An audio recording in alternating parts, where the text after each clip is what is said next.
नमस्कार, मी मालती भोंडे. आज आपण अकोल्याचे सुप्रसिद्ध डॉक्टर दीपक केळकर यांच्याशी दिलखुलास गप्पा मारणार आहोत. नमस्कार. दीपक केळकर हे मनोविकार तज्ज्ञ, तसंच मानसोपचार तज्ज्ञ, सेक्स रोग तज्ज्ञ म्हणून अकोल्यात सुप्रसिद्ध आहेत. 21व्या शतकात मानसिक ताणांचं भरपूर प्रमाण वाढलेलं आहे. अशा वेळेला त्याच्यावरती उपचार होणं हेही तितकंच महत्त्वाचं आहे. डॉक्टर केळकर यांनी या बाबतीतल्या असंख्य डिग्र्या प्राप्त केलेल्या आहेत. आता आपण त्याची माहिती घेऊयात. डॉक्टर केळकर, किरकोळ स्वरूपाचे मानसिक आजार कोणकोणते आहेत?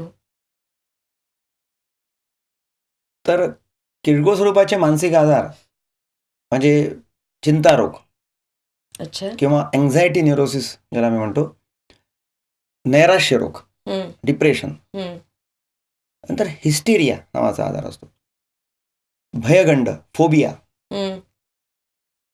किंवा वारंवार हात धुणं, वारंवार विनाकारण मनामध्ये तेच विचार येणं, याला ऑब्सेसिव्ह कंपल्सिव्ह न्यूरोसिस असं म्हणतात. अच्छा.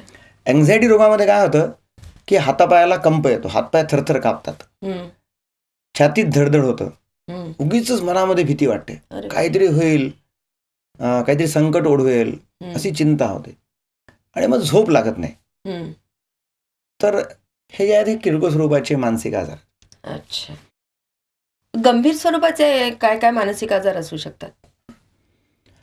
ज्याला आपण वेड लागणं असं म्हणतो, म्हणजे स्किझोफ्रेनिया. अच्छा. किंवा छिन्न मानस, नंतर उन्माद किंवा हर्षवायू. अच्छा. तर हे गंभीर स्वरूपाचे मानसिक आजार आहेत. त्याच्यामध्ये होतं काय की पेशंट बडबड करतो, शिवीगाळ करतो, मारपीट करतो, आपण खूप मोठा व्यक्ती आहे असं त्याला वाटतं. अरे बाप. नंतर तो म्हणजे असं पळापळी करेल, धावपळ करेल, कोणी आपल्याला मारताय, कोणी आपल्या विरोधात कट रचताय, त्याला असा संशय येतो, किंवा लोक आपल्या मागे लागले आहेत, पोलीस मागे लागलेले आहेत. तर अशा तऱ्हेचे जे म्हणजे ज्याला आपण वेडा म्हणतो आपल्या समाजामध्ये, हा जो शब्द आहे. अच्छा. तर हे जे आहेत हे गंभीर स्वरूपाचे मानसिक आजार आहेत, ज्याला इंग्रजीमध्ये स्किझोफ्रेनिया किंवा मॅनिया असं म्हणतात. लहान मुलांचे काही मानसिक रोग आहेत का? त्याच्याबद्दल काही माहिती देऊ शकाल का तुम्ही? लहान मुलांना सुद्धा अनेक समस्या असतात, पण लहान मुलांना मानसिक आजार होत नाही असं आईवडिलांना वाटतं. अच्छा. लहान मुलांना नर्वसनेस किंवा उदासीनता, डिप्रेशन नावाचा आजार होतो. त्याचबरोबर लहान लहान ज्या समस्या आहेत लहान मुलांना, त्या सुद्धा एक प्रकारच्या मानसिक समस्या आहेत.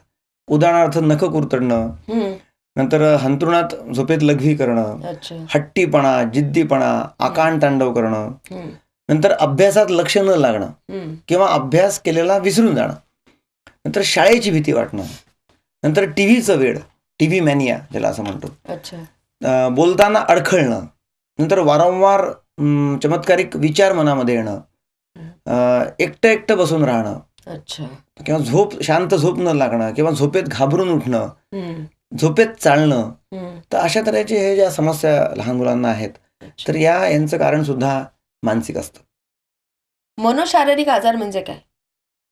मानसिक तणामुळे होणारे शारीरिक आजार यांना मनोशारीरिक आजार असं म्हणतात.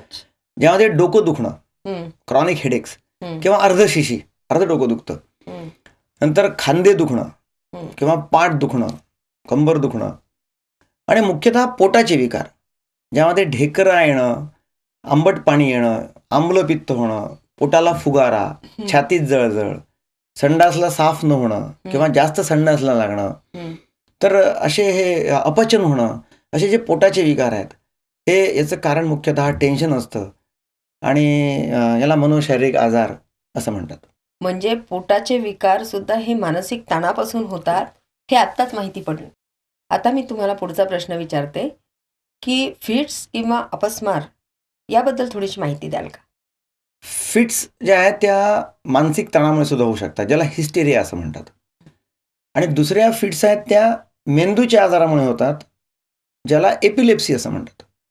आणि ज्यामध्ये दातखिळी बसणं, नंतर हातपाय खोरणं, एकदम झटका येऊन खाली पडणं आणि बेशुद्ध होणं, किंवा दातात जीभ चावल्या जाणं, तोंडाला फेस येणं, हा जो आजार आहे हा एपिलेप्सीचा आहे, ज्याला आपण मिरगी, घुरं, अपस्मार किंवा एपिलेप्सी असं म्हणतो.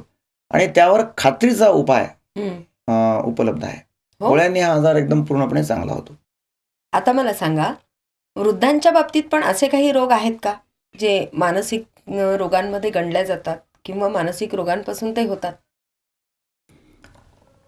आता काय आलं, हल्ली आयुष्यमान वाढलेलं आहे, हम्म, वृद्धांची लोकसंख्या वाढलेली आहे, हम्म, वृद्धांना नैराश्य रोग खूप प्रमाणामध्ये आढळतो अच्छा. आणि त्याचबरोबर डेमेन्शिया नावाचा एक आजार आहे हम्म, की ज्यामध्ये विसरभोळेपणा खूप प्रमाणात वृद्धांना आढळतो.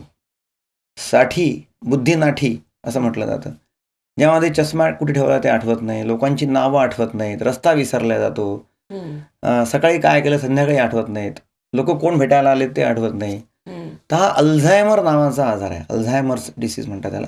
अच्छा. तर हा आजार वृद्धांना खूप जास्त प्रमाणात आढळतो आणि साधारणतः 70-75 वर्ष वयानंतर तर त्याचं प्रमाण अधिकच आढळतं. काही वेळा मानसिक आजारामुळे सुद्धा विसरभोळेपणा होतो अच्छा. आणि त्याचा उपचार गोळ्यांनी किंवा मानसोपचारांनी उपलब्ध आहे. सेक्स रोग किंवा लैंगिक समस्या याच्याबद्दल तुम्ही काही माहिती देऊ शकाल का? लैंगिक कमजोरी किंवा नपुंसकत्व किंवा लैंगिक शिथिलता, शीघ्रपतन किंवा शीघ्रवीर्यपतन याला म्हणतात, किंवा कामेच्छा न होणे, कामवासना कमी होणे, तर हे आजार तरुणांमध्ये खूप प्रमाणात आढळतात हम्म, आणि याचं मुख्य कारण म्हणजे त्यांना असलेलं सेक्स रोगाविषयीचं अज्ञान. ब्रह्मचर्य हेच जीवन, वीर्यनाश हाच मृत्यू. धातू गेला किंवा वीर्य वाहून गेलं म्हणजे आपण फार कमजोर झालो, किंवा हस्तमैथून केलं म्हणजे आता आपण माणसातून गेलो, अशा प्रकारच्या भ्रामक समजुती हम्म, तरुणांमध्ये असतात आणि त्या अज्ञानामुळे. अच्छा. आणि यामुळे मग नवीन नवीन सेक्स रोग किंवा लैंगिक समस्या उत्पन्न होतात. त्यामध्ये मुख्य म्हणजे काउन्सिलिंगची त्यांना आवश्यकता असते, मानसोपचाराची. आणि मग काही गोळ्या पण उपलब्ध आहेत की ज्या गोळ्या दिल्यानंतर जर खरोखरच जर त्याला काही प्रॉब्लेम असेल किंवा सेक्स रोग असेल तर त्याच्यावरती उपचार करता येतो. आणि त्याच्याकरता डॉपलरची टेस्ट उपलब्ध आहे, ज्यामुळे तपासणी करता येते डॉपलरनी, आणि तपासणी करून कोणता आजार नेमका आहे ते शोधून काढता येतं. हम्म, आणि त्याचबरोबर सेक्स थेरपी मशीन पण आहे अच्छा. की ज्यामुळे लैंगिक शिथिलतेवरती उपचार करता येतो. दारूचं व्यसन हे पण एक मानसिक रोगाचं कारण आहे असं आपण म्हणतो का? दारूचं व्यसन हा सुद्धा एक प्रकारचा मानसिक आजार आहे. अच्छा. आणि नुसतं दारूचं व्यसन नाही, हम्म, तर ब्राऊन शुगरचं व्यसन, अफू, गांजा, चरस याचं व्यसन. हम्म, पण आपल्या समाजामध्ये दारूचं व्यसन खूप जास्त प्रमाणामध्ये आढळतं. त्यावर गोळ्या उपलब्ध आहेत, ज्याला अँटॅब्यूज थेरपी आम्ही म्हणतो, हम्म, की ज्या गोळ्या जर घेतल्या तर त्याच्यावर दारू घेतली तर खूप जोरात त्याची रिॲक्शन येते अच्छा. आणि त्यामुळे तो दारू व्यसनी जो आहे तो दारूच्या व्यसनापासून परावृत्त होतो. तर त्या दारूच्या व्यसनाच्या गोळ्या जर दिल्या तर दारू व्यसनापासून मुक्तता मिळू शकते. आता आपण जे काही सांगितलं तर त्याच्यामध्ये मला असं विचारायचं आहे की ह्या वेगवेगळ्या रोगांवरती आपल्याकडे असे कुठले कुठले उपचार आहेत, तर त्याची थोडीशी माहिती आपण देऊ शकाल का? किरकोळ स्वरूपाच्या मानसिक आजारांकरता मानसोपचार हम्म, किंवा काउन्सिलिंगने ते आजार बरे होतात. हम्म, त्याचबरोबर संमोहन उपचार, हिप्नॉसिस, यामुळे सुद्धा अंतर्मनाचा वेध घेऊन अंतर्मनाला सूचना देऊन तो आजार बरा करता येतो. तसंच नार्कोथेरपी आहे, ज्यामध्ये इंजेक्शन दिलं जातं, पेंटाथॉल थेरपी ज्याला आम्ही म्हणतो, हम्म, की नार्को देऊन, नार्को टेस्ट करून किंवा नार्कोथेरपी देऊन हम्म, किरकोळ स्वरूपाच्या मानसिक आजारांवरती उपचार होतो.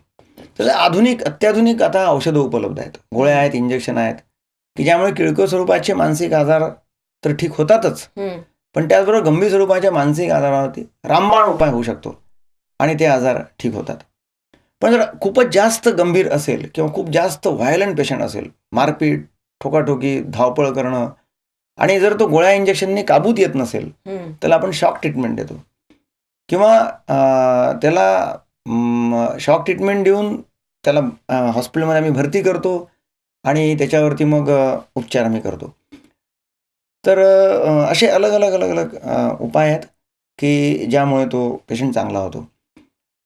दारूच्या व्यसनींकरता हा, आम्ही पेशंटला भरती करतो अच्छा. आणि साधारणतः 3 आठवडे ते 1 महिना भरती करून त्याला ॲव्हर्शन उपचार हम्म, करतो की ज्यामुळे त्याची दारू प्यायची इच्छा कमी होते. त्याला अँटॅब्यूज थेरपी उपलब्ध आहे.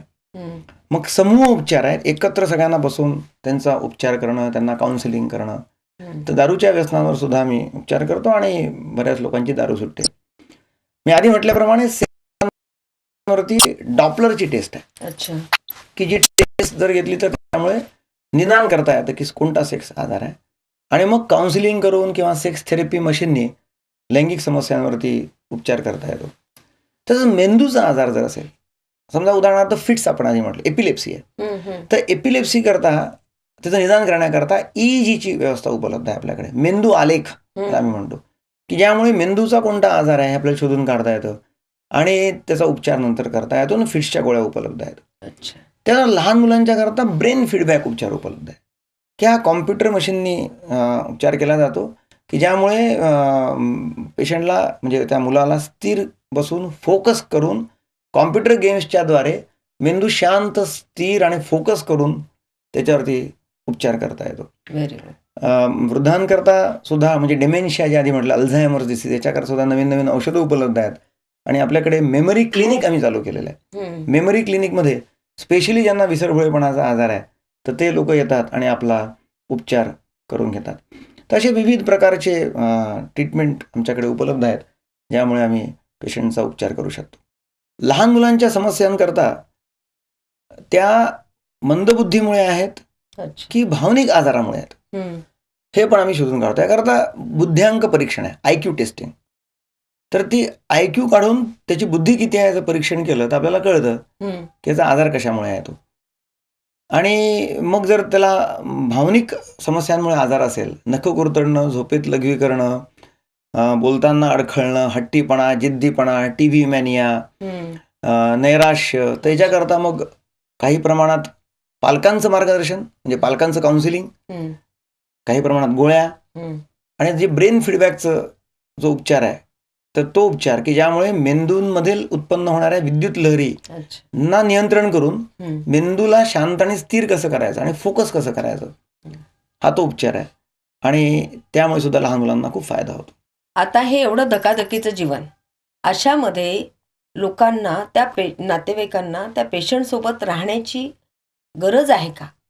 किंवा समजा तुम्ही जर नातेवाईक नसतील तर अशा वेळेला त्या पेशंटला आपण भरती करून घेऊ शकता का? आमच्याकडे दोन्ही प्रकारच्या सोयी उपलब्ध आहेत. नातेवाईक जर थांबत असतील पेशंट बरोबर तर आमच्याकडे ओपन वॉर्ड्स आहेत, की ज्या ठिकाणी नातेवाईक आणि पेशंट एकत्र राहून त्यांचा आम्ही इलाज करतो. अच्छा.